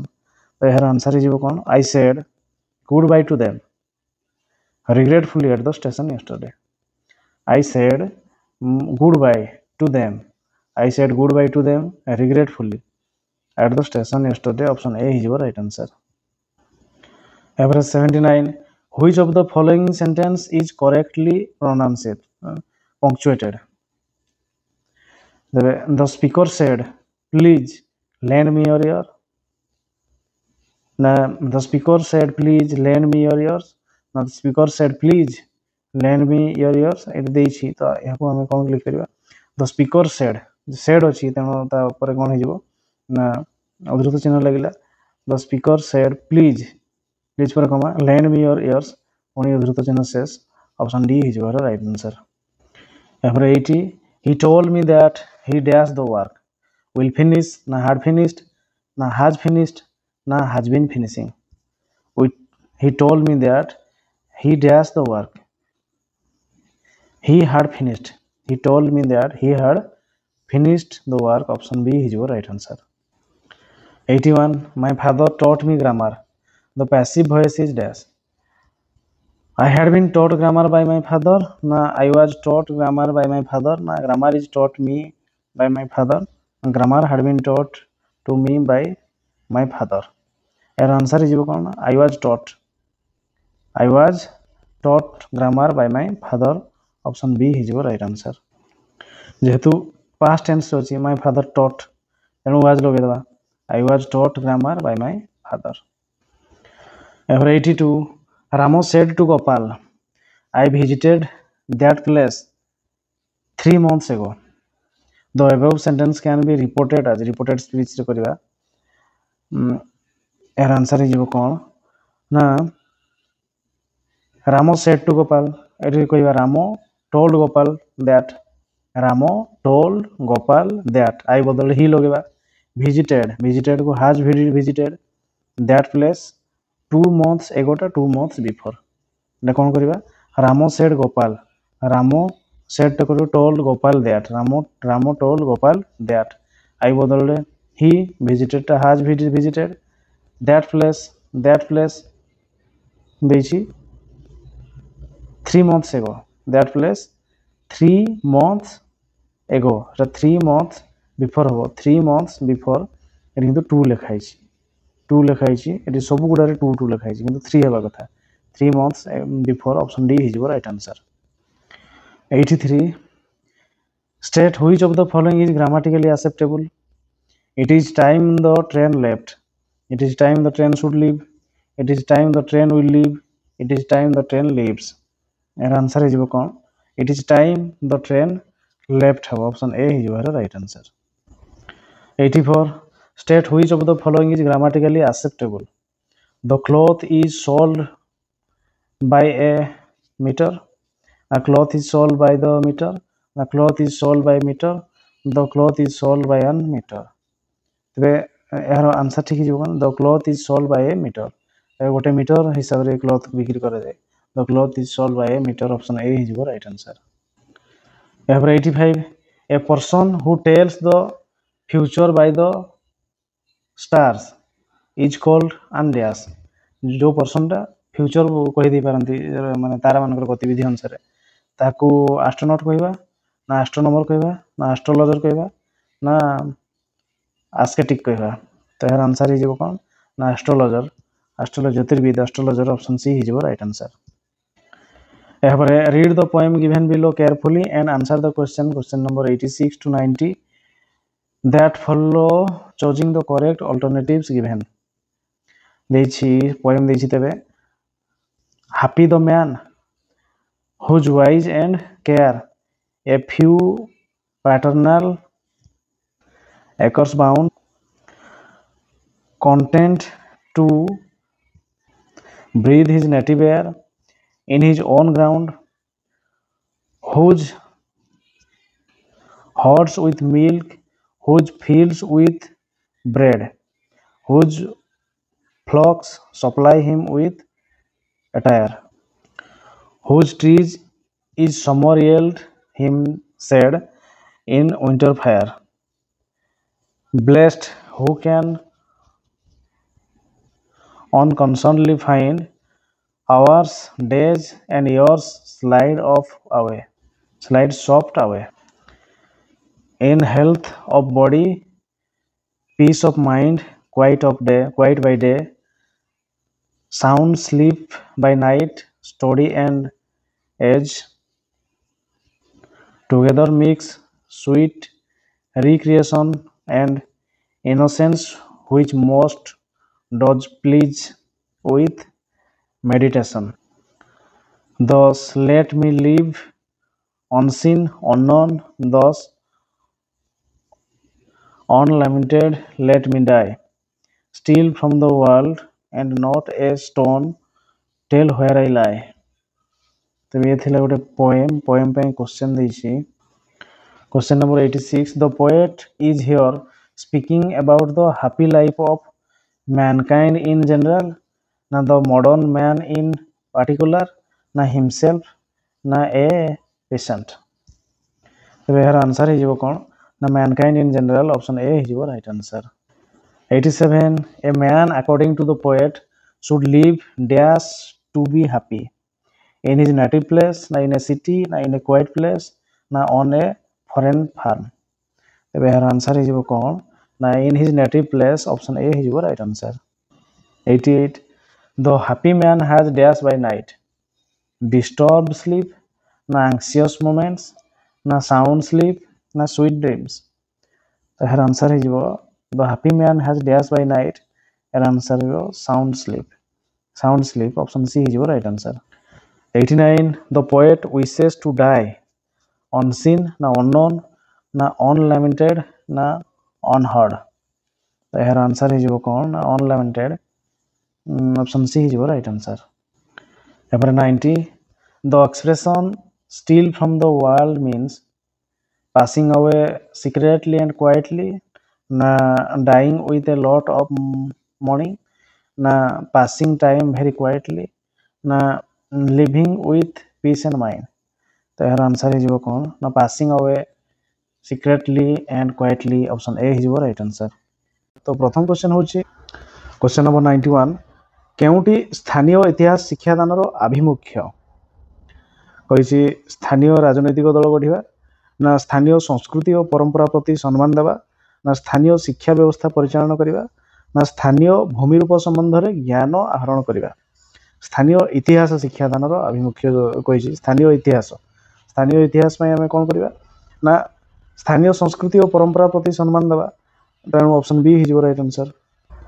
एपर 92 केउ प्रकार प्रश्न द्वारा शिक्षार्थीर चिंता शक्तिर परिप्रकाश दक्षता अधिक भल भाव में माप करा जाय पारे केउ प्रकार प्रश्न द्वारा शिक्षार्थीर चिंता शक्तिर परिप्रकाश दक्षता अधिक भल भाव में माप करा जाय पारे निबंध ना अति क्षुद्र उत्तरमूलक ना वस्तुनिष्ठ ना क्षुद्र उत्तरमूलक तेरे को टाइप क्वेश्चन द्वारा आम चिंता शक्ति तार परिप्रकाश कर चिंता शक्ति से केमी चिंता करें आम ताकू अति क्षुद्रमूलक प्रश्न पचार से गोटे लाइन लिखिदेव एगुटा सब केवल गोटे लाइन ही से जब शिखी तो कह ना ना जब पचार भारत राजधानी कोटे तेज से शिखी तो कह ना ना जदि आम कह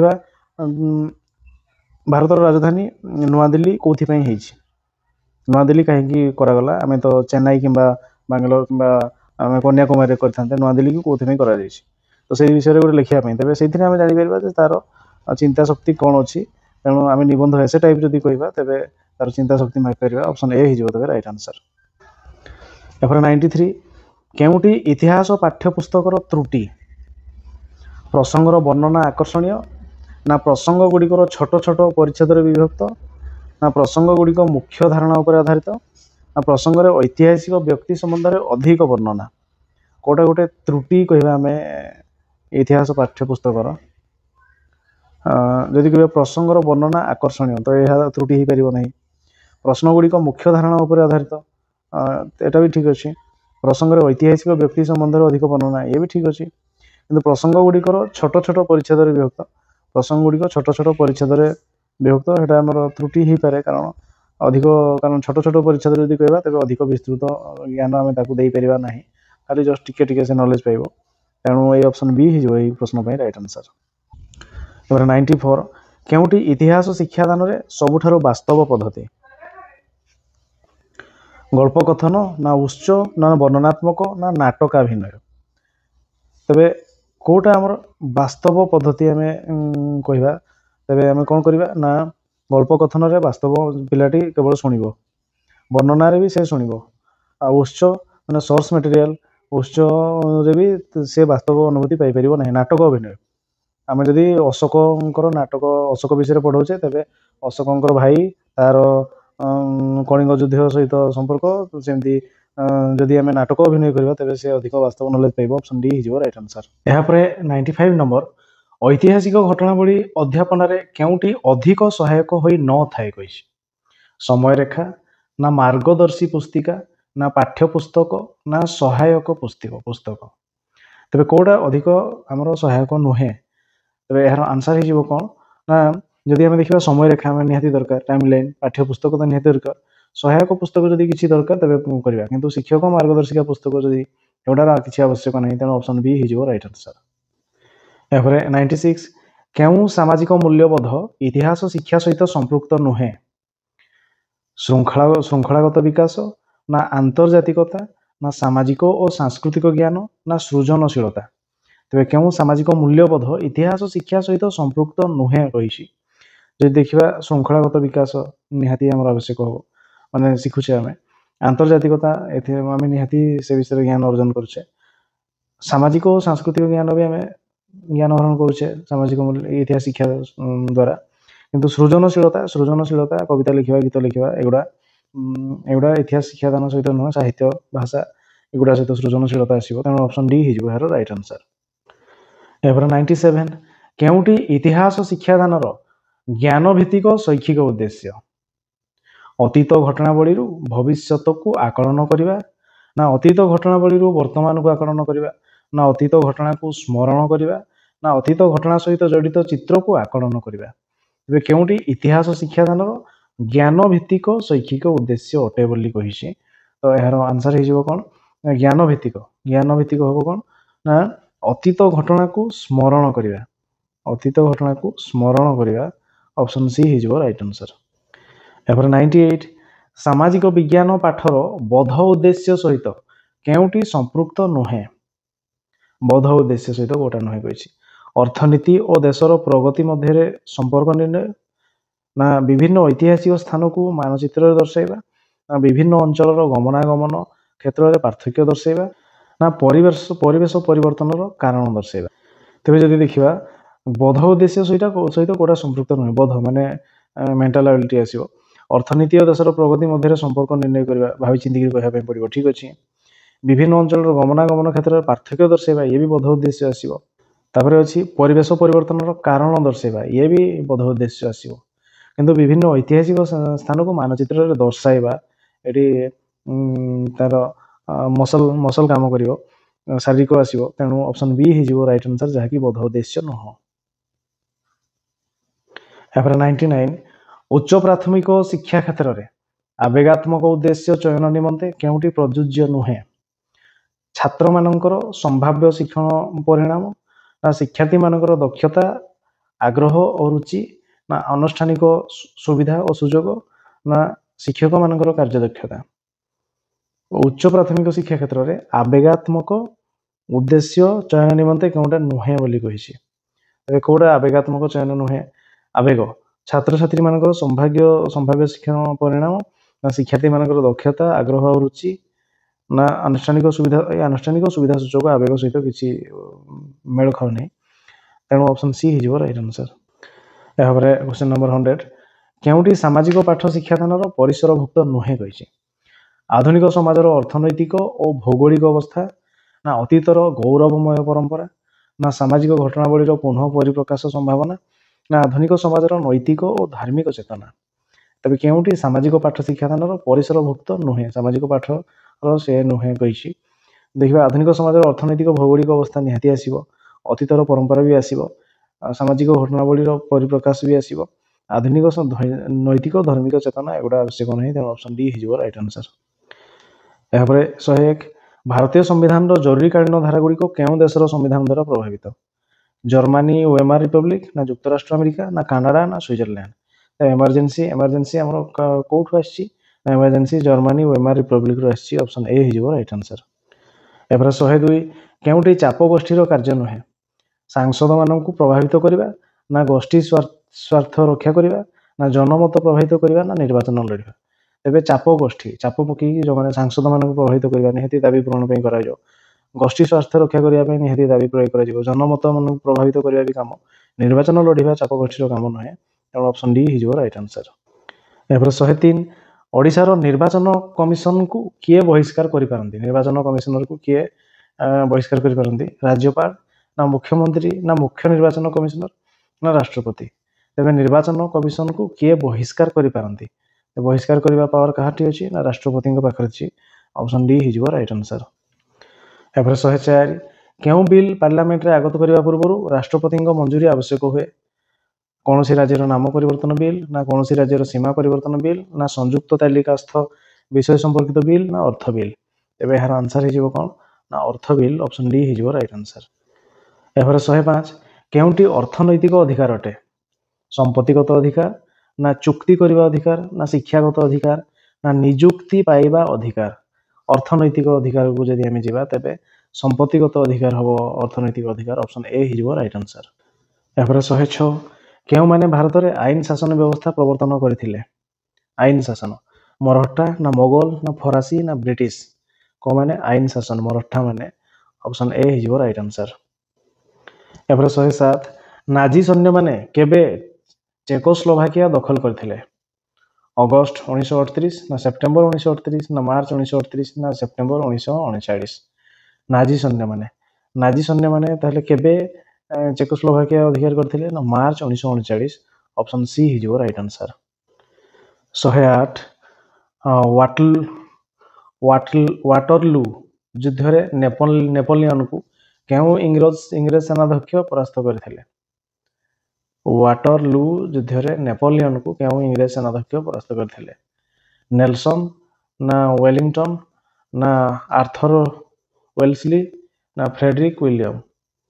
ତେବେ ଏହାର ଆନ୍ସର ହେଇଯିବ କ'ଣ ନା ୱେଲିଂଟନ ଯିଏକି ନେପୋଲିୟନକୁ ପରାସ୍ତ କରିଥିଲେ ୱାଲ୍ଟର ଯୁଦ୍ଧରେ। ଅପସନ୍ ବି ହେଇଯିବ ରାଇଟ୍ ଆନ୍ସର। ଏହାପରେ 109 ନମ୍ବର 1799ରେ ଫରାସୀମାନେ କେଉଁ ରାଜବଂଶ ବିରୋଧରେ ବିଦ୍ରୋହ କରିଥିଲେ? ହାନୋଭର ନା ରୋମାନୋଭ ନା ବର୍ବନ ନା ଟ୍ୟୁଡର। ତେବେ 1779ରେ ଫରାସୀମାନେ କେଉଁ ରାଜବଂଶ ବିରୋଧରେ ବିଦ୍ରୋହ କରିଥିଲେ? ଏହାର ଆନ୍ସର ହେଇଯିବ କ'ଣ ନା ହାନୋଭର ରାଜବଂଶ ବିରୋଧରେ। ଅପସନ୍ ଏ ହେଇଯିବ ରାଇଟ୍ ଆନ୍ସର। ଏହାପରେ 110 ବଇତାଳ ମନ୍ଦିର କେଉଁ ରାଜବଂଶର ରାଜତ୍ୱ ସମୟରେ ନିର୍ମାଣ କରାଯାଇଥିଲା?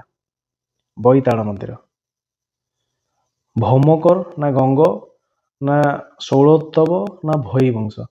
ତେବେ ବଇତାଳ ମନ୍ଦିର କେଉଁ ରାଜବଂଶ ରାଜତ୍ୱ ସମୟରେ ନିର୍ମାଣ କରାଯାଇଥିଲା?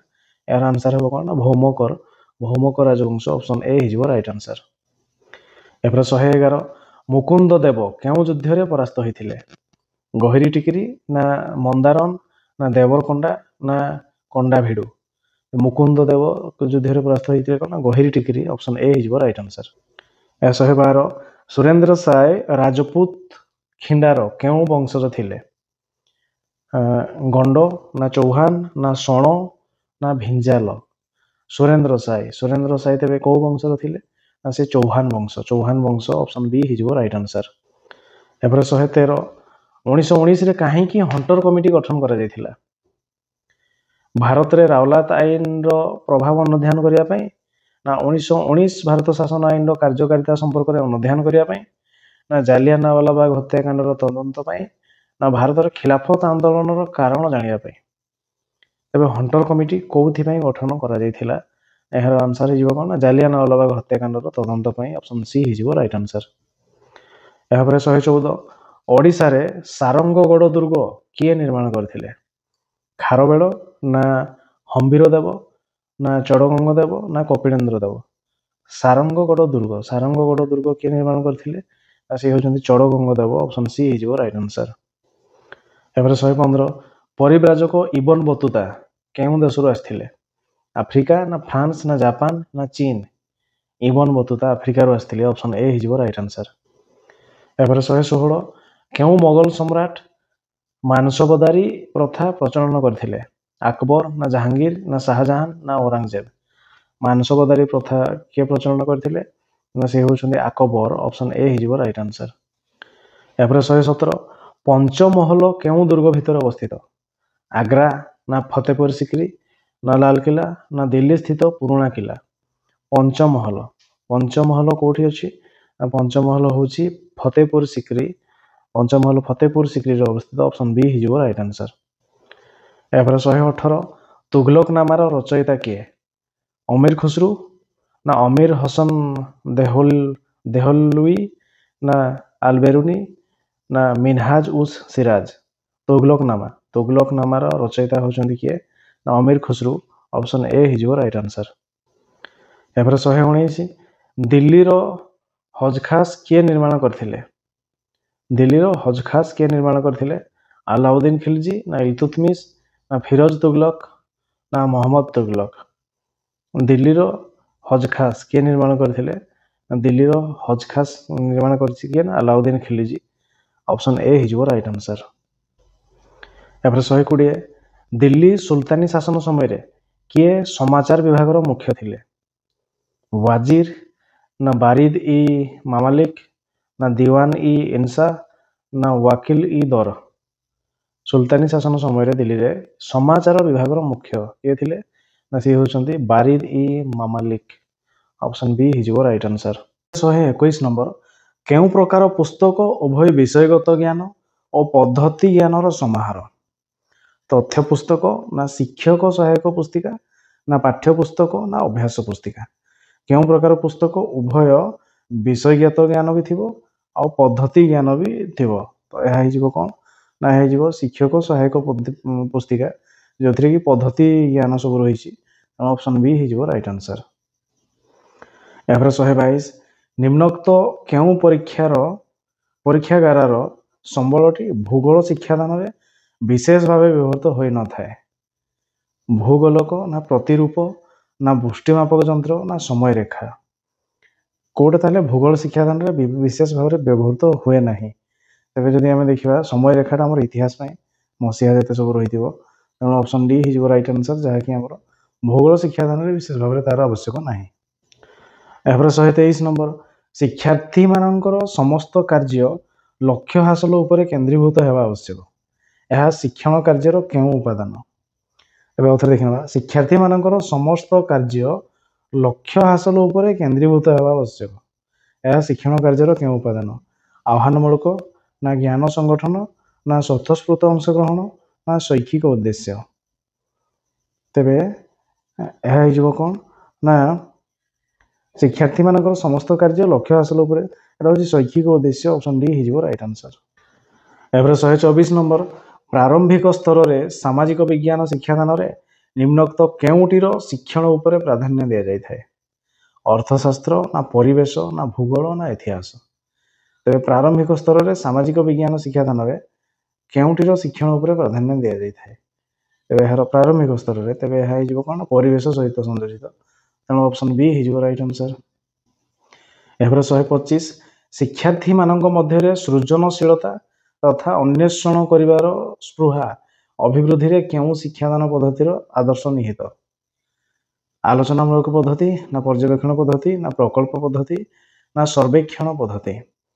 ତେବେ ପ୍ରଶ୍ନ କହିଛି ଶିକ୍ଷାର୍ଥୀମାନଙ୍କ ମଧ୍ୟରେ ସୃଜନଶୀଳତା ତଥା ଅନ୍ୱେଷଣ କରିବାର ସ୍ପୃହା ଅଭିବୃଦ୍ଧି କରି ହେବ। ତେବେ କୋଉଥିରେ ସେଟା ଅଧିକ ସେମାନେ ଅନ୍ୱେଷଣ କରିବାର ସୃଜନଶୀଳ? ଆଲୋଚନାରେ ଏତେ ହେଇପାରିବ ନାହିଁ। ପର୍ଯ୍ୟବେକ୍ଷଣରେ ସେମାନେ ଖାଲି ଦେଖିବେ, ସର୍ବେକ୍ଷଣରେ ବି ଏତେ ନୁହଁ। ପ୍ରକଳ୍ପ ପଦ୍ଧତିରେ ଯେଉଁଥିରେ କି ସେମାନେ ଅଧିକ ଇନଭଲ୍ଭ ହେବେ, ନିଜେ କରିବେ, ତେଣୁ ସେମାନେ ଅନ୍ୱେଷଣ, ସୃଜନଶୀଳ ଏଗୁଡ଼ା ସବୁ ବୃଦ୍ଧି ପାଇବ। ଅପସନ୍ ସି ହେଇଯିବ ରାଇଟ୍ ଆନ୍ସର। ଏହାପରେ 126 ନମ୍ବର, ନିମ୍ନ ବନ୍ଧନୀ ମଧ୍ୟରେ ଦିଆଯାଇଥିବା ପ୍ରଶ୍ନଟି କେଉଁ ଉଦ୍ଦେଶ୍ୟ ଭିତ୍ତିକ? ଗଙ୍ଗା ନଦୀ ସମତଳର ଭୂ ଉଚ୍ଚାବଚ ବର୍ଣ୍ଣନା କର। ଗଙ୍ଗା ନଦୀ ସମତଳର ଭୂ ଉଚ୍ଚାବଚ ବର୍ଣ୍ଣନା କର। ପ୍ରୟୋଗ ଭିତ୍ତିକ, ନା ଜ୍ଞାନ ଭିତ୍ତିକ, ନା କୌଶଳ ଭିତ୍ତିକ, ନା ବୋଧ ଭିତ୍ତିକ? ତେବେ ଯଦି ଆମେ ଦେଖିବା ଉଦ୍ଦେଶ୍ୟ ଭିତ୍ତିକ କ'ଣ ହେଇଛି? ବର୍ଣ୍ଣନା କର କହିଛି। ଜ୍ଞାନ ଭିତ୍ତିକ, ତେଣୁ ଅପସନ୍ ବି ହେଇଯିବ ରାଇଟ୍ ଆନ୍ସର।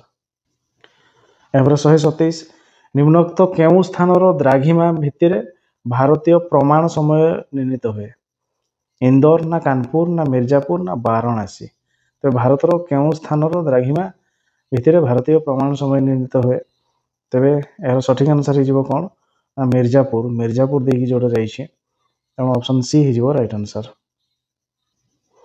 ଏହାପରେ 128, ସମାକ୍ଷ ରେଖା ସମ୍ବନ୍ଧିତ ନିମ୍ନୋକ୍ତ କେଉଁ ଉକ୍ତିଟି ଭୁଲ? ସମସ୍ତ ସମାକ୍ଷ ରେଖା ବୃତ୍ତାକାର, ନା ସମସ୍ତ ସମାକ୍ଷ ରେଖା ସମକୈନ୍ଦ୍ରିକ, ନା ସମସ୍ତ ସମାକ୍ଷ ରେଖା ବିଷୁବବୃତ୍ତ ସହିତ ସମାନ୍ତର, ନା ସମସ୍ତ ସମାକ୍ଷ ରେଖା ଦ୍ରାଘିମା ରେଖା ଗୁଡ଼ିକୁ ସମକୋଣରେ ଛେଦନ କରନ୍ତି? ତେବେ ସମସ୍ତ ସମାକ୍ଷ ରେଖା ବିଷୁବବୃତ୍ତ ସହିତ ସମାନ୍ତର, ତେଣୁ ଏଇ ଅପସନ୍ ସି ହେଇଯିବ ରାଇଟ୍ ଆନ୍ସର। ଏ ଠିକ୍ ନୁହଁ, ତେଣୁ ଅପସନ୍ ସି ରାଇଟ୍ ଆନ୍ସର। ଏହାପରେ 129, ଭୂ ସଂସ୍ଥାନ ମାନଚିତ୍ରର ନିମ୍ନୋକ୍ତ କେଉଁ ସଂକେତଟି ଏକ ପ୍ରାକୃତିକ ତଥ୍ୟକୁ ସୂଚାଇଥାଏ? ତେବେ ଭୂ ସଂସ୍ଥାନ ମାନଚିତ୍ରରେ ନିମ୍ନୋକ୍ତ କେଉଁ ସଂକେତଟି ଏକ ପ୍ରାକୃତିକ ତଥ୍ୟକୁ ସୂଚାଉଛି? ତେବେ ଏଥିରେ ଯେଉଁ 4ଟି ସଂକେତ ଅଛି, ଏଥିରୁ ପ୍ରାକୃତିକ ଜିନିଷଟା କୋଉଟା? ତେବେ ଯଦି ଆମେ ଦେଖିବା ପ୍ରାକୃତିକ ଜିନିଷ, ତେବେ ଇଏ ତ ମନ୍ଦିର ହେଇଗଲା, ଇଏ ଡାକ୍ତରଖାନା, ଇଏ ହେଉଛି ଏୟାରପୋର୍ଟ ହେଇଥିବ, ଆଉ ଏଇ ଜିନିଷଟା ହେଉଛି ଆମର ପ୍ରାକୃତିକ ଜିନିଷ। ଏ ହୁଏତ ଏଇ ବନ୍ଦର କିମ୍ବା ଆଉ କୌଣସି ଜିନିଷ ପାଇଁ ଏଇଟା ୟୁଜ୍ ହେଇଛି, ତେଣୁ ଏଇ ଅପସନ୍ ଡି ହେଇଯିବ ରାଇଟ୍ ଆନ୍ସର, ଯେଉଁଟାକି ଆମର ପ୍ରାକୃତିକ ଜିନିଷକୁ ସୂଚାଉଛି। ଏହାପରେ 130, ନିମ୍ନରେ ଉଲ୍ଲିଖିତ ଭିନ୍ନ ଭିନ୍ନ ମାନ ଦ୍ୱାରା ଅଙ୍କିତ ଗୋଟିଏ ଅଞ୍ଚଳର 4ଗୋଟି ଭିନ୍ନ ମାନଚିତ୍ର ମଧ୍ୟରୁ କେଉଁଟିର ଆକାର ସବୁଠାରୁ ବଡ଼ ହେବ? ମାନଚିତ୍ର କ ରେ ମାନ 1 ସେଣ୍ଟିମିଟର ସମାନ 1 କିଲୋମିଟର, ତାପରେ ମାନଚିତ୍ର ଖ ରେ ସେଠି ଦେଇଛି ମାନ ଆଉ ତାର ଅନୁପାତ ଦେଇଛି 1 ବେଳକୁ, ମାନ 1 ବେଳକୁ ଇଏ ହେଉଛି 2 ଲକ୍ଷ। ତାପରେ ଗ ର ମାନ 1 ସେଣ୍ଟିମିଟର ଆଉ ତା ସହିତ 1 ସେଣ୍ଟିମିଟର ହେଉଛି 1.5 କିଲୋମିଟର। ତାପରେ ମାନଚିତ୍ର ଘ ରେ ହେଉଛି 1:2,50,000। ତେବେ କୋଉ ମାନଚିତ୍ରଟି ଆକାରରେ ସବୁଠୁ ବଡ଼ ମାନଚିତ୍ର ହେବ? ତେବେ ଯଦି ଆମେ ଦେଖିବା, ତେବେ ଏହାର ଆନ୍ସର ହେଇଯିବ କ'ଣ? ଅପସନ୍ ଘ, ऑप्शन घ हो राइट आंसर 1:2,50,000 हो राइट आंसर। एवरे 131 एशियार निम्नोक्त केउ देशटी नातिशीतोष्ण मंडल रे अवस्थित? अफगानिस्तान ना लाओस ना मालयेशिया ना श्रीलंका? तेरे नातिशीतोष्ण अंचल रे अवस्थित देशटी होची किए ना से हिजो अफगानिस्तान। ऑप्शन ए हिजो राइट आंसर। एवरे 132 निम्नोक्त केउ नदीटी दुईटी उपनदीर मिलनस्थल सृष्टि लाभ करिछि? बैतरणी ना ब्राह्मणी ना बुढ़ाबणंग ना सुवर्णरेखा? तेरे कौ नदीटी दुईटी उपनदी? ब्राह्मणी नदी होची किए ना शंख एवं कोइली? शंख एवं कोइली दुईटा नदी सेटा होची हमर राउरकेला पाखरे अछि, सेठी मिलित होईछि ब्राह्मणी नदी। ऑप्शन बी हिजो राइट आंसर। एहापर 133 आटलांटिक महासागर निम्नोक्त केउ स्रोतटी तापमात्रा दृष्टिकोण अन्य तीनोटी ठारू भिन्न? कानारी स्रोत ना फकलैंड स्रोत ना गिनी स्रोत ना बेंगुआला स्रोत? तेबे आटलांटिक महासागर निम्नोक्त केउ स्रोतटी तापमात्रा दृष्टिकोण अन्य तीनोटी ठारू भिन्न? तेबे एहार आंसर हिजो कोन ना गिनी स्रोत। ऑप्शन सी हिजो राइट आंसर। एपर 134 निम्नोक्त केउ कारण जोगु निरक्ष अंचल रे समुद्र जलर लवणता सर्वाधिक नुहे? बरफ तरड़िबा ना अत्यधिक आर्द्रता ना अधिक बाष्पीभवन ना प्रचुर वृष्टिपात? समुद्र जलर लवणता सर्वाधिक नुहे सेथिबे तो कारण कोन ना से होची कोन ना निरक्ष अंचल रे प्रबल गरम ता सहित प्रबल वृष्टिपात। तेणु ऑप्शन डी हिजो राइट आंसर जोथि कि लवण अधिक हुए नाही।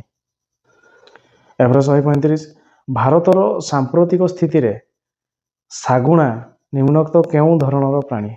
विलुप्त ना विपदग्रस्त ना असुरक्षित ना दुर्लभ? तेबे सागुणा से होची कोन ना विपदग्रस्त प्राणी। ऑप्शन बी हिजो राइट आंसर। एवरे 136 एक जैव गोष्ठी जेउथिरे जीव माने और सेमानंकर भौतिक चतुर्पार्श्व पारस्परिक अंतक्रिया द्वारा संपृक्त ताकू कौन कहा जाए? जीवाड़ी ना परिसंस्था ना परिवेश ना परिस्थान? एक जैव गोष्ठी जो जीव माने सेमानकर भौतिक चतुर्पार्श्व पारस्परिक अंतक्रिया द्वारा संपृक्त ताकू आमे कौन कहवा ना ताकू कहवा परिसंस्था। ऑप्शन बी हिजो राइट आंसर। एहापर 137 गोपालपुर बेलाभूमि उपरे एक निर्दिष्ट समय रे तापमात्रा 28.6 डिग्री सेल्सियस होइथिले सही समय रे 1500 मीटर उच्चता विशिष्ट पूर्व घाटर एक गिरिशृंग रे तापमात्रा केते हेबो? 9.6 सेंटीमीटर ना 19 सेंटीमीटर ना 28.6 सेंटीमीटर ना 38.2 सेंटीमीटर? तेबे यार आंसर हिजो कोन ना 9.6 सेंटीमीटर। यार आंसर हिजो 9.6 सेंटीमीटर। ऑप्शन ए हिजो राइट आंसर। एपर 138 वायुमंडल को प्रवेश करुथिबा उल्का गुड़िक निम्नोक्त केउ स्तर रे मुख्यतः विघटित होइथांती? ट्रोपोस्फियर ना स्ट्रेटोस्फियर ना मेसोस्फियर ना थर्मोस्फियर रे? तेबे यार आंसर हिजो कोन ना से माने मेसोस्फियर रे विघटित होइथांती। ऑप्शन सी हिजो राइट आंसर। 139 निम्नोक्त केउ खनिजटी भेन किंबा लोड रु मिली न थाए? बॉक्साइट ना सीसा ना टीण ना दस्ता? तेबे कोथरु मिली न थाए? बॉक्साइट जे कि भेन किंबा लोड रु मिली न थाए। ऑप्शन ए हिजो राइट आंसर। एहापर 140 राज्य एवं सेथिरे थिबा अभयारण्यर निम्नोक्त जड़ी गुड़िक मध्यरु भूल जड़ीटी को बाछ? मध्य प्रदेश और सुंदरबन ना ओडिशा शिमिलीपाल ना राजस्थान और रणथंबोर ना उत्तर प्रदेश और दुधवा? तेबे राज्य एवं सेथिरे थिबा अभयारण्यर निम्नोक्त जड़ी गुड़िक मध्यरु भूल जड़ीटी को बाछिबा? तेबे जदि देखिबा ओडिशा शिमिलीपाल ठीक अछि, तापरे राजस्थान एवं रणथंबोर ये भी ठीक अच्छी, उत्तर प्रदेश और दुधवा ये भी ठीक अच्छी। सुंदरबन हूँ आमर बंगोपसागर रे, मध्य प्रदेश और सुंदरबन देछि ये ठीक हम ना। सुंदरबन जदि था आम पश्चिमबंग बांग्लादेश एगुड़ा सब, तेणु ऑप्शन ए भूल अच्छी, तेणु ऑप्शन ए हो ठीक आंसर। 141 केउ प्रकार अरण्य चीर जातीय उद्भिद विशेष भाव में देखा जाए? उपक्रांतीय शुष्क चिरहरित ना उपक्रांतीय पार्वत्य ना नातिशीतोष्ण पार्वत्य ना आर्द्र पार्वत्य? तेबे कोउथरे चीर जातीय अरण्य देखा जाइए तेबे यार आंसर हो नातिशीतोष्ण पार्वत्य ऑप्शन सी हो राइट आंसर। 142 निम्नोक्त केउं कार्यकलाप अरण्य भूमिर आयतन वृद्धि पाई निया जाउथिबा पदक्षेप गुड़िकर परिपंथी पुनः वनीकरण ना स्थानांतरित कृषि ना सामाजिक वनीकरण ना जल छाया उन्नयन केउं कार्यकलाप अरण्य भूमिर आयतन वृद्धि पाई निया जाउथिबा पदक्षेप गुड़िकर परिपंथी अरण्य भूमिर आयतन वृद्धि करबा तेबे केमती करा हबो ना तेबे स्थानांतरित कृषि ऑप्शन बी हो राइट आंसर।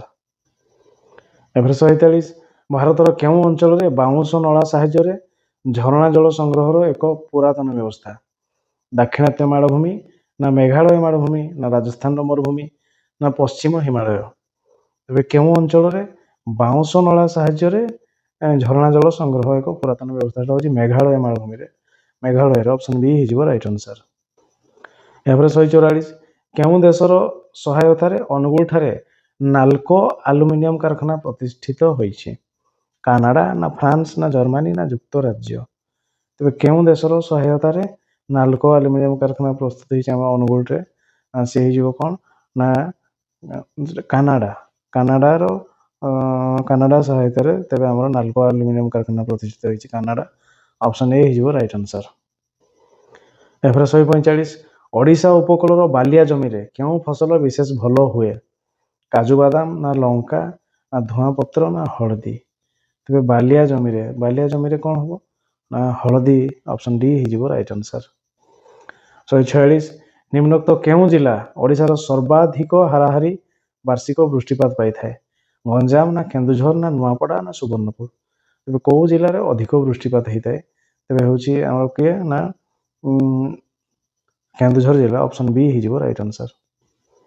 147 ओडिशार निम्नोक्त केउं प्राकृतिक विभागर आंचलिक विस्तृति सर्वाधिक केंद्रीय माल अंचल ना उपकूलवर्ती समतल भूमि ना मध्य पार्वत्य उच्चभूमि अंचल ना पश्चिमस्थ तरंगायित उच्चभूमि तेबे ओडिशार निम्नोक्त केउं प्राकृतिक विभागर आंचलिक विस्तृति सर्वाधिक प्राकृतिक विभागर आंचलिक विस्तृति तेबे यार आंसर हिजो कोन ना मध्य पार्वत्य और उच्चभूमि अंचल जहाँ कि प्राकृतिक विभाग अंचल सर्वाधिक ऑप्शन सी हिजो राइट आंसर।